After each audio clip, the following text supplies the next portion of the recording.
Ang lahat ay binabati sa kanilang pagkapasa sa unang pagsusulit, ang lahat ay mabibigyan ng tansong medalya na nagre-representa bilang lower rank ng akademi na ito, at sa susunod na 4 na taon, sila ay sasanayin bilang mga kadet ng Demonic Academy. Dito sa loob ng akademi ay hindi sila pinahihintulutan na sumagot na oo at hindi, at ang salitang, Mado, ang tanging magiging sagot lamang. At kahit ano namang utos bukod doon ay gagamitin ang salitang, akin, upang ipaulit ang utos. Kaya naman nang tinanong ang lahat kung naiintindihan ba nila, ang lahat ay sumagot ng salitang, Mado. Uumpisahan na ang pagsasagawa ng mga grupo ng mga ito. Sa loob ng infirmary, ay tinanong ni Yoon si Dr. Beck kung masama ba ang kondisyon nito. Sabi naman nito na ikinalulungkot niyang sabihin para dito, nakakailanganin pa nito ng 11 hanggang 15 araw upang makasali sa mga pagsusulit sa academy. Nagulat naman dito ang ating bida. Dahil sa wala naman itong magagawa pa tungkol dito ay nag-isip na lang ito na kung uumpisahan ng nanomachine na mag-self-recovery mode, ay ang paggaling ay matatapos ng mabilisan, ngunit kapag mabilis naman siyang gumaling ay paghihinalaan siya ng mga ito. Kapag naman na hinayaan niya lang ang normal na pagpapagaling ay mahuhuli na siya sa iba niyang mga kasamahan sa academy. Wala na itong alam bukod pa sa unang pagsubok mula nang napunta siya sa infirmary. Sabi ni Dr. Beck sa kanya na ang sasabihin niya ay hindi makakatulong sa paggaling nito ngunit, magpapanggap siya na wala itong alam sa gagawing pagsasanay ng martial art nito sa ilalim ng right guardian. Nagpasalamat naman dito ang ating bida at sinabi na balang araw ay makakabawi din ito sa kanya, ngunit tinanggihan naman siya nito, at sinabi na ayos lang dahil wala naman siyang ibang inaasahan sa pagsasabi nito sa kanya. Bigla namang naalarma ang nanomachine sa katawan nito nang mag-umpisa na itong magtusok ng karayom sa katawan nito at nag-activate ng self-defense mode. Kaya naman sinabi ni Yoon na itigil ito dahil gagawa lamang ng isang treatment ang doktor. Kaya naman ay agad din itong nag-deactivate. Nang mag-umpisa na maggawa ng acupuncture ang doktor, ay agad naman na inalisa ito ng nanomachine at nang matapos ay agad na ipinasok sa utak nito. Dahil sa impormasyon na ipinasok sa kanya ng nanomachine ay naiintindihan niya ang lahat ng bawat pagtusok at mga benepisyo nito sa kanyang katawan. Tinanong naman niya ang nanomachine kung sakaling gagamutin niya ang internal damage niya sa katawan ay magagawa nitong mapagaling siya agad. Ngunit kung sakali naman na gawin niya ito ay mapaghihinalaan siya, kaya itinanong niya dito kung kaya ba nitong pagalingin siya, ngunit pagmumukain na may sakit pa din ito. Sumagot naman sa kanya ang nanomachine na pagkatapos ng treatment nito ay may kasama ng self-recovery, ay ang gusto niya ay posible na gawing iba-iba ang daloy sa pulso nito, upang magmukhang mayroon pa din siyang organ damage. Kung maari niya itong maitago sa doktor sa loob ng 2 linggo ay ito na ang pagkakataon nitong matuto ng nigong mula sa right guardian, kaya naman ay ipinag-utos na nito na pagalingin siya at magpanggap sa doktor, upang pag dumating ang right guardian sa kanya ay handa na siya, na agad naman na sinunod ng nanomachine. Pagsapit ng umaga, sa Demonic Academy naman ay maagang sumisigaw ang left guardian sa mga kadet upang ang lahat ay magsipila. Sabi nito na ngayon ay ipapaliwanag naman nito ang gagawin para sa pangalawang pagsubok. Hanggang sa ikatlong pagsubok ay lahat ng cadets ay gagawin ang pagsubok ng sama-sama upang kumuha ng pangalawang pagsubok at maging mid-level warrior, ay kailangan nilang maging pamilyar sa mga basic tactics at mga stratehiya. At ang panahon na mayroon sila ay 20 araw lamang. Nagulat naman ang mga ito dahil maikling panahon lamang ito upang makabisado ang lahat ng mga tactics at strategy. Kung nagtataka sila kung bakit 20 grupo ang binuo, ito ay dahil sa loob ng 3 linggo ay tanging 10 grupo lamang ang maaring makausad sa susunod na stage. Ibig sabihin lamang nito na kalahati sa mga ito ay agad na matatanggal. Ang iba ay nababahala dahil wala silang kahit na isang top student sa grupo nila at tanging ang 6 clans representatives lamang ang malaki ang tiyansa na makausad. Sabi ng left guardian sa kanila na ito na ang una at huli nilang pagsubok na kakailanganin ang isa't isa, kaya naman kung gusto nilang kalabanan ang kapwa nila kagrupo, ay maghahantong lamang ito sa sabay-sabay nilang pagkabigo. At iyon lamang para sa araw na ito at maari na silang bumalik sa kanilang mga dorms upang makapagpahinga. At mula bukas ay tuturuan sila ng mga staff na nakatayo sa harapan nila, at tuturuan sila ng mga ito ng mga techniques at tactics sa malumanay na paraan. Napapaisip naman ang iba dito sa sinabi na magtuturo ng malumanay, dahil base sa nakita nila ay ito ang mga gumulpi sa mga cadets na nagre-rebelde, noong hindi matanggap ng mga ito na hindi naging patas ang unang pagsubok sa academy. Matapos ay lahat ay pinaalis na, sa isang banda naman ay ang Group 8 instructor na si Im Kyung, ay nilapitan ng Spring Clan candidate, na si Chian Mukom, at sinabi ng hanggal na prinsipe dito na may nais siyang itanong, bago nito ay binalaan siya na bawal itong sumagot sa mga bagay na may kaugnayan sa kanilang gagawing mga pagsasanay, kaya naman sinabi nito na kung ano na ang kanyang tanong. Sabi nito na sigurado ang prinsipe na siya na ang magiging leader ng Group 8, sa isip naman ng instructor na ang magaganap na pagpipili patungkol dito ay kinabukasan pa lamang nagaganapin, ngunit ang 6 clans, gaya ng nakasanayan ay laging may ginagawang ganito. Dagdag pa ng hanggal na prinsipe ay dahil ang Cadet 7 nakasali sa kanilang grupo, at bilang kulang sila ng isa at wala naman siyang balak na matalo ang buong grupo dahil sa kanya, dahil sa hindi ito nakapunta sa ginawang seremonya ngayong araw, ay wala itong alam na kahit na ano, kaya naman ay gusto nitong ibigay ang lahat ng narinig nito kay Cadet 7 na nasa infirmary. Nagtaka naman dito ang instructor sa nais nito, sa isip naman ng hanggal na prinsipe, dahil sa magkaparehas sila ng grupo ay ang swerte nito ay dito na magtatapos, at pupunta siya ng infirmary upang mas mapinsala pa ito sa kalagayan nararanasan niya.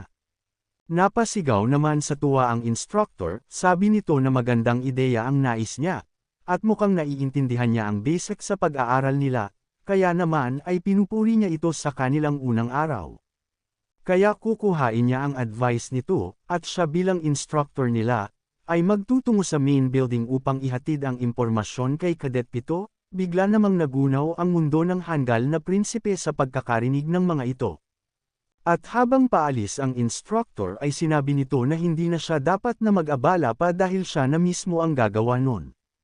Nang lumingon ito ay nakatanggap naman ang hanggal ng masamang titig dito, at sinabi na ang main building ay hindi maaring puntahan ng isang cadet maliban na lamang kung sa makatwirang dahilan. Naiinis naman ito na dahil hindi niya naisip ng una pa lamang na hindi siya maaring makapasok sa main building, at bakit ang lahat ay hindi maganda ang nangyayari. Siya ang kandidato ng Spring Clan ngunit hindi niya magamit ito dito, mukhang wala ng ibang paraan pa. At ngayon na dumating na siya sa puntong ito, ay haantayin na lamang niya itong makabalik sa kanilang dorm, at dahil niya ang pagpapagaling, dahil ipaparanas niya dito ang matinding sakit upang siya na mismo ang hihingi ng sarili niyang kamatayan.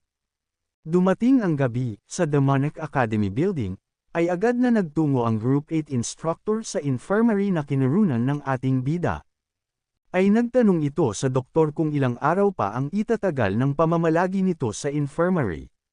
Sabi naman nito na 14 na araw pa bago ito maaring makasali ulit sa mga pagsusulit, kaya naman ay sabi ng instructor na kung magtatagal pa ang prinsipe dito ay mahihirapan na itong makahabol sa nagaganap na kompetisyon. Sinabi niya na may maari ba silang gawin upang mapabilis ito, sabi naman nito na maari naman, ang problema ay wala itong kahit nakakaunting nigong sa katawan, at dahil dito ay wala ng iba pang paraan. Nabigla naman ito sa sinabi ng Dr. Sakanya dahil ang pangalawang pagsusulit ay gaganapin na makalipas ang 3 linggo at hindi ito makapaniwala na 2 linggo pa itong magpapagaling. Ayaw nitong matanggal ang kanyang grupo dahil lamang sa prinsipe na ito. Nagtanong naman ito kung maari niyang kausapin ang ating bida dahil madami itong sasabihin dito. Maari naman ngunit natutulog na ito, kung gusto niya ay gigisingan na lang nito. Hindi naman na niya pinagising si Yoon at nagsabi na babalik na lang kinabukasan. Dismayado naman itong umalis, at sinabi na matagumpay nitong nalampasan ang unang pagsusulit ngunit ito na ang huli ng kanyang swerte. Kinabukasan, ay may isang estranghero ang nagmamadaling pumunta sa kinurunan ng ating bida, at nang makarating ay puwersahan nitong sinipa ang bintana ng kwarto. Sa nangyari ay agad naman nagising si Yoon upang matignan ito. Nang makita ay pumasok mula dito ang kanyang guro na si Right Guardian, at sinasabi na dumating na siya. Sabi nito na kung hindi ba nito siya babatiin, bumati naman agad ito ngunit dahil sa wala pa ito sa katinuan ay yumuko na lamang ito ng tamad na tamad. Matapos nito ay tinanong niya si Yoo-won kung nagawa ba nito ang kanyang assignment na ibinigay. Nagtataka naman si Yoo-won dito, kaya naman ay nilinaw niya kung ito ba ay ang Breath of Nigum. Tama siya dahil sinabi nito sa kanya na kabisaduhin niya ito bago siya umalis. Sa isip naman ng ating bida nakakadala lamang sa kanya kahapon sa infirmary at nagpapagaling. Sa reaksyon naman ni Yoo-won ay napasabi na lang ito na sigurado siyang hindi niya ito nagawang kabisaduhin, ngunit agad naman na yumuko ito at sinabi na tapos na niya itong makabisado. Mabuti na lang at napagaling na siya agad ng nanomachine dahil inaasahan na niya ang ganitong sitwasyon. Nagulat ang guardian sa mga narinig nito dahil paano nitong nagawang makabisado ito habang may sakit siya, at sinabi lamang niya ang bagay na ito upang mangasar. Ngunit napatanong naman ang ating bida dahil sa kung bakit napakaaga naman itong dumating. Sabi nito na kailangan niyang marinig ang mga sasabihin niya. Kailangan lang niyang turuan ito ng 2 linggo. Maari lamang siyang makapunta malapit dito habang siya ay nasa infirmary, dahil kapag bumalik na ito sa kanilang dorm ay hindi na nito magagawa pa ang makipag-ugnayan sa kanya. Dagdag pa nito na kailangan niyang magtrabaho bilang main teacher ng academy sa araw, at sa ganito kaaga lamang siya maaring makapunta dito upang walang maghinala. Sa isip ng ating bida na sa Demonic Academy ay mahigpit na ipinagbabawal ang pagtanggap ng kahit na anong pagsasanay galing sa mga tao sa labas, at kapag nahuli siya ay siguradong napakalaking problema ang magaganap. Akala nito na niloloko lamang siya ng guardian ngunit sa nakikita ni Yoo-won ay seryoso itong nakatutok sa kanyang pagsasanay. Kaya naman ay nagpasalamat ito, dahil wala na silang oras pa ay mag-uumpisa na sila. Nagtanong si Yoo-won kung ngayon na ba mismo. Sa tanong ng ating bida ay nagalit naman ito ng husto, sabi ng right guardian na kung hindi ba nito narinig ang sinabi niyang wala na silang oras pa na natitira. Matapos siyang sinigawan ay inutusan itong tumalikod sa kanya, nagalit ulit ito dahil sa tagal nitong kumilos sa pinag-uutos niya, kaya naman dahil sa takot ay agad itong tumalikod at napaluhod. Sa isip naman ni Yoo-won na sana naman ay nagpapaliwanag muna ito kung para saan ba ang ginagawa niyang ito. Agad na pamwesto sa likod nito ang guardian at sinabi na mabuti at kinabisado na nito ang Breathing of Thousand Martial Arts. Inilapat nito ang kanyang kamay sa likudan ng ating bida, kaya naman ay napatanong ito kung ano ba ang gagawin nito. Sinagot naman siya ng guardian na dahil sa wala na silang natitira pang oras, ay tutulungan na niya ang katawan nito upang ayusin ang mga daluyan. Natatakot naman para dito si Yoo-won dahil alam nito na napakahirap ng bagay na kagaya nito na ginawa ng kanilang mga ninuno. Upang pakalmayan ito ay sinabi ng guardian na hindi na nito kailangan pa na damahin ang chi dahil siya na mismo ang gagawa nito. Kaya naman ay ang kailangan niya lang gawin ay itikam ang bibig, dahil kapag sumigaw siya ay dadating ang mga gwardya at ito na ang katapusan nila.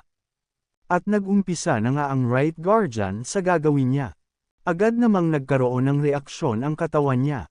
Naalarma ang system ng nanomachine sa katawan niya at sinasabi na may kakaibang energy ang pumasok sa dugo nito, at nag-umpisa itong analyzed agad din namang nalaman. Ang nakita ng system ay isa itong chi o chakra. Sa isip ni Yoo-won na alam nito na ang malakas na nigong ng kanyang guro ay pinupursa ang mga daluyan ng dugo nito na magbukas ngunit ang nararanasan niya ay sobra. Nagulat naman ang right guardian sa mga nakita niya sa katawan nito, at napapasabi na kung wala ba talaga itong natututunan na kahit na ano, dahil hindi siya makapaniwala na walang mga barya o harang sa mga daluyan nito. At ang mga muscle ng ating bida ay mukhang nasa isang pagsasanay na, at base sa mga nalalaman niya ay sigurado siya na wala itong alam na kahit na anong martial arts, kaya napaisip ito na hindi kaya ay kagagawan ito ng kanilang Lord Xian. Dahil sa 7 nitong mga asawa, ay alam nito na ang mas pinapahalagahan niya ay ang kanyang ina na si Lady Hua, kaya naman siguro ay inaalagaan niya ang batang ito ng palihim. Ngunit sabi nito na wala na siyang pakialam pa, sa ganitong sitwasyon ng katawan nito ay aabutin lamang ng 7 araw upang makagawa sila ng tamang bilang ng nigong sa katawan nito. Sa kaparehong oras naman sa loob ng Demonic Academy dorm, ay may nagaganap na isang labanan sa pagitan ng isang prinsipe at ng isang normal na estudyante. Nagtakbuhan ang lahat sa prinsipe dahil nagulpi lamang ito ng isang ordinaryong bata, galit na galit ang mga alalay nito at sinasabi na sino ba siya para labanan ang representante ng Poison Clan.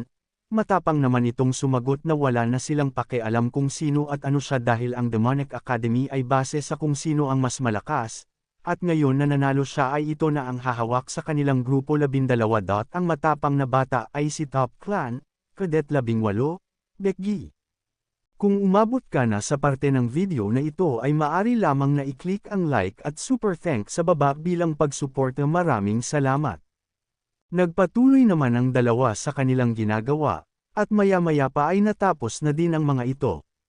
Kaya naman ay agad nitong tiyanong kung nakabisado ba nito ang mga pagdaloy, sumagot naman ito na natatandaan niya ang lahat ng malinaw. Masaya naman sa mga naging resulta ang Right Guardian, at sinabi nito na ito ay ang pinakamasakit na paraan dahil sa unang subok pa lamang, ngunit ito na ang mas mabisang paraan ng pagtuturo sa mga taong walang nigong, at ang goal nito ay 7 araw, kailangan niyang makakuha ng sapat na nigong sa araw na nabanggit. Habang pinagmamasdan niya ang Right Guardian ay napapaisip ito na base sa hitsura niya, ay kitang-kita na madami din itong nigong na nagamit sa kanya, kaya naman ay kailangan niyang tiisin ang lahat ng ito. Matapos ay agad itong nagsabi sa Right Guardian na magagawa niyang magtagumpay hanggat tinuturuan pa siya nito. Kaya naman sinabi sa kanya ng Guardian na ito muna ang pagsasanay para sa araw na ito.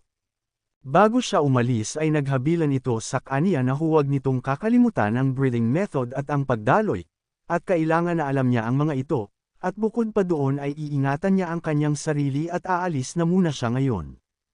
Agad naman itong nagpasalamat sa kanyang guro, seryoso namang napapasabi si Yoon na magagawa nitong makagawa ng sapat na nigong sa loob ng 1 linggo.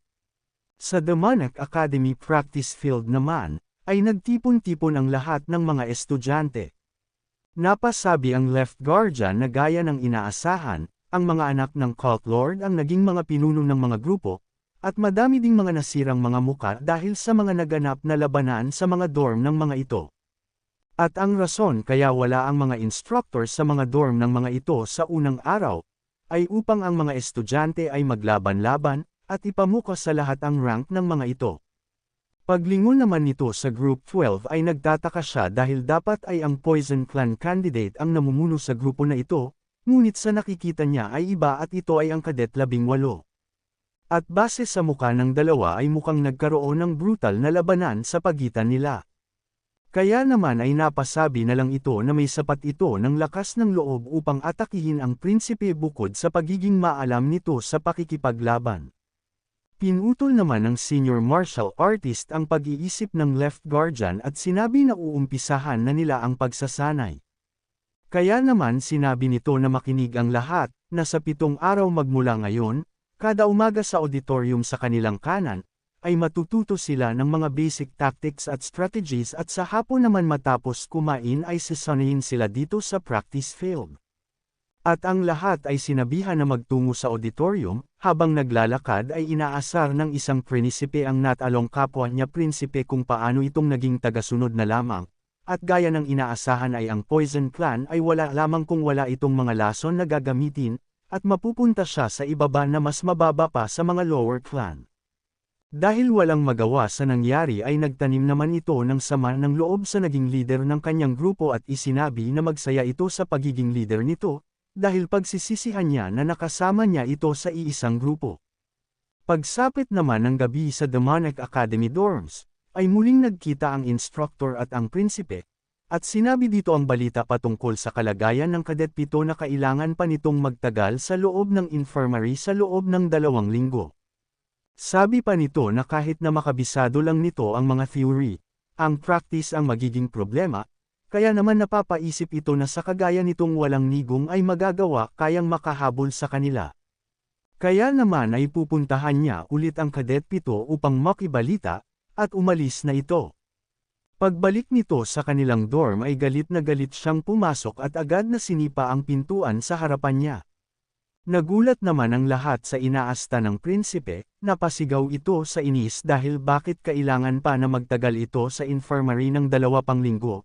Sabi naman ng tapat nitong alalay na si Cadet 80, Ja-hyun, na kung ito talaga ang sinasabi ng doktor ay mukhang hindi ito kasinungalingan. Nagalit naman dito ang prinsipe dahil kitang-kita naman na nagpapanggap lamang ito na may mga pinsala sa loob ng katawan, at ang labis nitong ikinakakagalit ay ang isipin na nakahiga lamang itong komportable sa loob ng infirmary, bamulong ang tapat nitong alalay na kaysa magalit ito ay bakit hindi sila gumawa ng plano. Dahil sa mga ibinulong sak-anya ng tapat nitong alalay ay napangiti ito sa tuwa. Makalipas ang 5 araw, ay nadidismaya naman si Dr. Beck. Dahil hanggang ngayon ay wala pa din itong nagiging pasyente at pakiramdam niya na mamamatay na siya sa labis na pagkainip. At sinabi na sana ay hindi lang ang prinsipe ang magiging huli nitong pasyente, nang bigla naman tumunog ang pintuan nito. Kaya agad itong nagtungo upang alamin. Pagpunta nito ay nakita niya si Instructor Impyung, na may bitbit na estudyante. Sabi nito na ang kadet niya ay labis na nasugat dahil sa paggamit ng tunay na espada sa training, at hindi na nito binunot pa ang espada upang hindi na mas lumala pa at agad na nitong ipinunta dito. Sa tuwa nito dahil sa wakas ay may dumating na naman na isang gagamutan ay sinabihan ito na agad na dalhin sa higaan ang pasyente. Matapos ng ilang oras ay matagumpay naman na nahugot ang espada at tinatahi na ang pagkakasugat nito. Matapos ay nagtanong ang instructor kung kamusta ang kalagayan nito, sabi naman ng doktor dito na kailangan lamang nito ng 3 araw. Sa narinig ay bumalik na ang instructor at sinabi na siya na muna ang bahala kay Cadet 23. Kinagabihan sa silid ng mga pasyente ng infirmary, ay bumangon mula sa kinahihigaan nito si Cadet 23. Pagkatayo ay agad itong kumuha ng matalim na bagay mula sa lamesa sa kanyang tabi at nagtungo kay Yoon. Sabi nito na uumpisahan niya muna sa paa upang siguraduhin na hindi nito magawa ang makalakad, at ginagawa niya lamang ito upang makasurvive, at huwag niya itong sisihin. Bago pa nagawa ng kadet ang plano nito ay agad-agad naman siyang nakatanggap ng mataas na boltahe ng kuryente sa buo nitong katawan. Sa nangyari ay nagising dito si Yoon, at napasabi na tulad ng palagi niyang inaasahan. Kaya naman kung gusto mo na masubaybayan ang ating kwento ay i-open mo lang ang notification bell pagkatapos mo na mag-subscribe.